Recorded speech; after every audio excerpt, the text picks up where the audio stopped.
যদি আমি বলি কোনো ওষুধের সাইড এফেক্ট আমাকে মিথ্যে কথা বলা হবে, সামান্য প্যারাসিটামলেও সাইড এফেক্ট আছে, কিন্তু আমাদের দেখতে হয় রিস্ক বেনিফিট ইস্যু। মানে সব ডাক্তারবাবুরাই এরকম ওষুধ সিলেক্ট করেন ডিউরিং প্রেসক্রিপশন, যেটাতে যে পেশেন্ট এবং ডাক্তারবাবুরা নিজের ক্লিনিক্যাল এক্সপিরিয়েন্স উপর এরকম ওষুধ সিলেক্ট করে যত সম্ভব যত লেস নো সাইড এফেক্ট হবে এই ভেবে চিন্তেই প্রেসক্রিপশন করেন।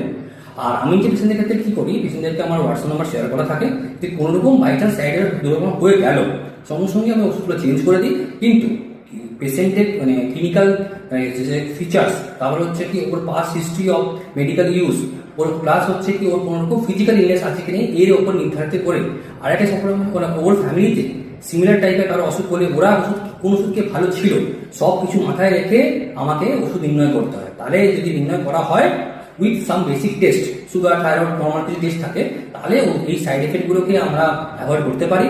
আর সব থেকে ইম্পর্টেন্ট হচ্ছে ফলো আপ। ফলো আপ না এলে কিন্তু আপনার হ্যাবিট ফর্মেশন হয়ে যাবে, ফলো আপ না এলে কিন্তু আপনি বুঝতে পারবেন আমার সাইড এফেক্ট হয়ে গেছে।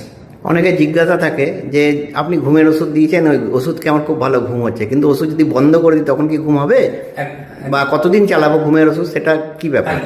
দেখুন, আমাদের যেটা আইবিএস এর গাইডলাইন্স বলছে 3 মাস অব্দি আমরা ওষুধ ঘুমের ওষুধ চালাতে পারি, কিন্তু আমাদেরকে চেষ্টা করতে হবে কি ওর ঘুমের না হওয়ার কারণটা কি, মানসিক রোগ না ওর কোনো ফিজিক্যাল প্রবলেম হচ্ছে না আসল কারণটা কি। এবার অনেক সমস্যা কি হচ্ছে, এবার ঘুমের ওষুধটা কি ইনিশিয়ালি ডাক্তারবাবুরা, আমিও ইউজ করি, অন্য সাইকিয়াট্রিস্টরা ইউজ করে, ফিজিশিয়ানরা ইউজ করে, কিন্তু পেশেন্ট কি করে ফলো আপ মিস করে দেয়। আর পেশেন্ট যখনই ওষুধগুলো কমাতে একটু তো কষ্ট হবেই, তখন ওরা নিতে পারে না, উনি কমফোর্ট জোন থেকে বেরোতে চান না। আর ডাক্তারবাবুকে না এসে ওষুধ কন্টিনিউ করে যায়, এই জন্য হ্যাবিট হয়ে গেলে আর খুবই মুশকিল, ওটা একটা অ্যাডিকশনের মধ্যে পড়ে যায়। আর একটা কথা হচ্ছে ডাক্তারবাবু দিয়েছে, ডাক্তারবাবুকে শেয়ারই করে না তার ওষুধ খাচ্ছি। আমার পেশেন্টের ক্ষেত্রে আমি করে থাকি, ওনাকে প্রথম সিটিং থেকেই আমার যে ইউটিউব চ্যানেলে আমি ভিডিও আপলোড করে রেখেছি কি করে ওষুধ ছাড়া ঘুম আসা যায়, প্লাস কিছু গাইডলাইন্স আমি পেশেন্টদেরকে বলে দিই কোনটা কি, যে এটাতে ঘুমটা আসছে না, ডিপ্রেশন, বাইপোলার, সিজোফ্রেনিয়া, ইভেন নাক ডাকা কি কারণে না, অ্যালকোহল অ্যাডিকশন, ওইটাকে প্রাইমারি ট্রিটমেন্ট করার চেষ্টা করি। আর সব থেকে চেষ্টা করি প্রত্যেকটা ফলো আপে ওষুধ চেঞ্জ করা কমানো।